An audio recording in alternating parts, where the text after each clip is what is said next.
अस्सलाम वालेकुम फ्रेंड्स, मैं आपको आज एक पिशाच की कहानी सुनाने जा रही हूँ। अस्सलाम वालेकुम। मेरा नाम चंदन है। मैं एक सरकारी बैंक में कैशियर के पद पर काम करता हूँ। ये उस वक्त की बात है जब बुरानगर गांव में नई बैंक शाखा खुलने की वजह से मेरा तबादला वहीं हुआ था। मैं शुरुआत में रहने की व्यवस्था न होने के कारण अकेले ही बुरानगर में आया था। शाम को छुट्टी होने के बाद किराए पर घर ढूंढने के लिए मैं गांव के सरपंच से मिला। उनसे बातचीत हुई। उन्होंने बताया कि उनके पास तो कोई घर खाली नहीं है जिसे वो किराए पर दे सकें। सरपंच जी ने मुझे कुंतल नाम के एक मारवाड़ी के बंगले का पता बताया। मैं उस मारवाड़ी से जाकर मिला। उनसे कहा कि कुंतल भाई, मेरे परिवार में बूढ़े माँ बाप, मेरी गर्भवती बीवी और मैं कुल मिलाकर 5 लोग हैं। हमें रहने के लिए किराए पर घर चाहिए। मेरी नौकरी भी सरकारी है तो आपको किराया भी समय पर दिया करूँगा। उन्होंने कहा कि उनके पास एक पुरानी हवेली है जो बहुत सालों से वीरान पड़ी है। मैंने कहा, कुंतल भाई, मुझे परिवार के साथ रहना है, खानदान के नहीं। वो बोले कि मेरे पास अब यही एक खाली जगह है जो मैं तुम्हें दे सकता हूँ। तुम भले आदमी लगते हो तो तुम्हें ये हवेली थोड़े से ही ज़्यादा किराए पर दूंगा। मेरे पास समय कम था, इसलिए मैंने उस हवेली के लिए हाँ कह दी। करता भी क्या, बैंक मैनेजर ने मुझे जल्द से जल्द नया ठिकाना ढूंढने के लिए कहा था, क्योंकि रात को मैं बैंक में ही सोता था और फिर परिवार को भी तो लाना था। मैंने अगले दिन पिताजी को फ़ोन करके बोला कि मैंने एक पुरानी हवेली किराए पर ली है।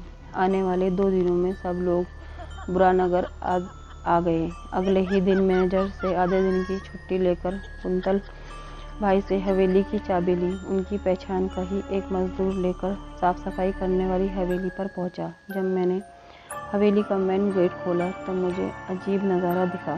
हवेली के आंगन में, बगीचे में जगह जगह किसी ने बड़े बड़े खड्डे खोदे हुए थे, जैसे कोई ज़मीन में कुछ ढूंढ रहा है।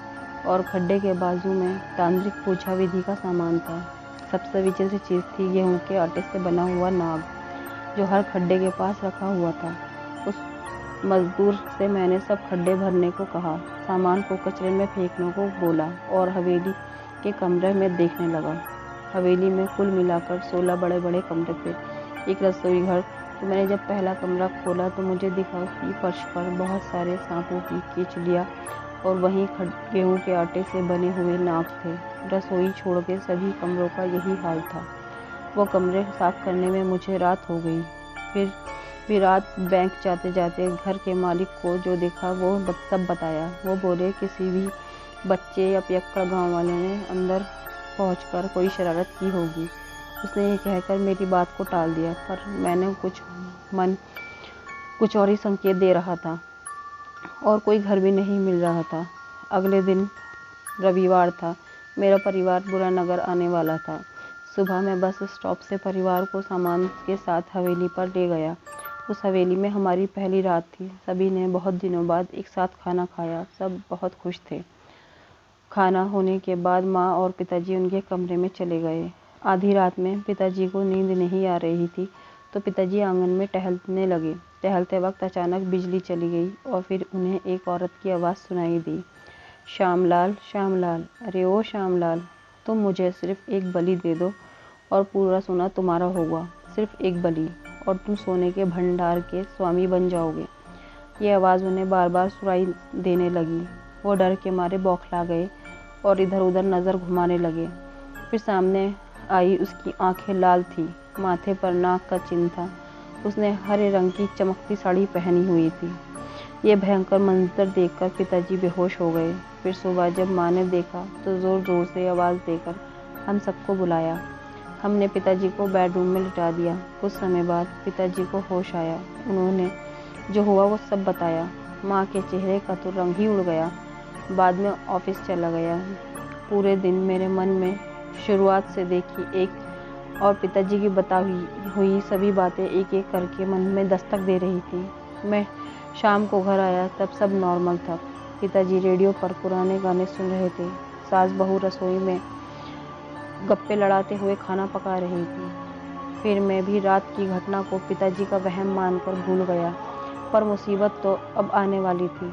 रात को जब सब खाना खाकर सो गए तब सभी कमरों के फर्श के नीचे कुछ भारी वजन वाली चीज़ सरकने की आवाज़ आने लगी। लग रहा था कोई बड़ी भारी चीज़ ज़मीन के अंदर इधर उधर सरक रही हो। हम सब डर के आंगन में इकट्ठा हो गए। कुछ समय बाद जब वो आवाज़ आनी बंद हो गई फिर हम सब कमरे के अंदर गए और सबने एक ही कमरे में रात बिताई, पर किसी को नींद नहीं आई। सुबह माँ और पिताजी गांव में कोई तंत्र मंत्र वाले बाबा को तलाशने लगे। खुशकिस्मती से उन्हें बजरंगबली के मंदिर में साधु मिले। उन्हें जब पिताजी ने अब तक की पूरी बात बताई सच्चाई के साथ, तब बाबा बोले कि उस हवेली में एक नागिन का पिशाच है और उसे पिशाच योनि से मुक्ति चाहिए, पर उसे वो जब ही मिल सकती है जब तुम नागिन को उस खजाने की रखवाली से आज़ाद कर दो। अब ये तब मुमकिन है जब तुम उसे एक इंसानी बलि चढ़ाओ, फिर वो खजाना तुम्हारे हवाले कर उसे पिशाच योनि से मुक्ति मिलेगी। जब तक तुम उस हवेली में रहोगे तब तक वो तुम्हें पूछती रहेगी और हो सकता है कि अपनी बात मनवाने के लिए वो तुम्हारे परिवार को नुकसान भी पहुंचाए। माँ ने ज़मीन के नीचे आने वाली आवाज़ों के बारे में पूछा।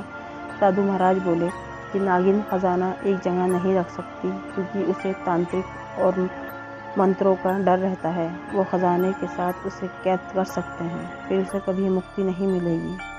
वो पिशाच नागिन बहुत ही शक्तिशाली है, वही खजाने को ज़मीन के अंदर से सरकाते हुए जगह बदलती रहेगी। फिर बिना बोले ही साधु बाबा ने परिवार की रक्षा के लिए अभिमंत्रित की हुई 4 अंगूठियाँ दी और वह हवेली छोड़ने की सलाह भी। माँ ने मेरे घर के अंदर कदम रखते ही मुझे अंगूठी पहनने को दी। फिर उसी रात नागिन ने मुझे भी खजाने के नाम से लालच चाहे। जब मैं रात को पेशाब करके लौट रहा था तब उसने मुझे पीछे से आवाज़ दी, चंदन चंदन, मुझे सिर्फ एक बलि दे दो और पूरा सोना तुम्हारा। तुम्हें पूरी ज़िंदगी किसी की गुलामी करने की ज़रूरत नहीं, बस सिर्फ एक बलि दे दो और पूरा खजाना तुम्हारा। उसकी आवाज़ से वो गुस्से में लग रही थी।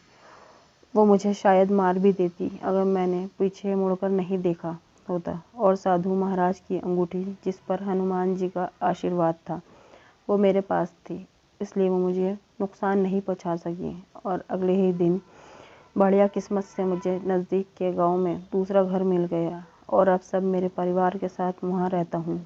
मेरी बीवी के लड़का हुआ है, हम सब बहुत ही खुश हैं। फ्रेंड्स, आपको अगर मेरी कहानी पसंद आई हो तो प्लीज़ मेरे चैनल को लाइक कीजिए, सब्सक्राइब कीजिए। Thank you. अल्लाह हाफिज़।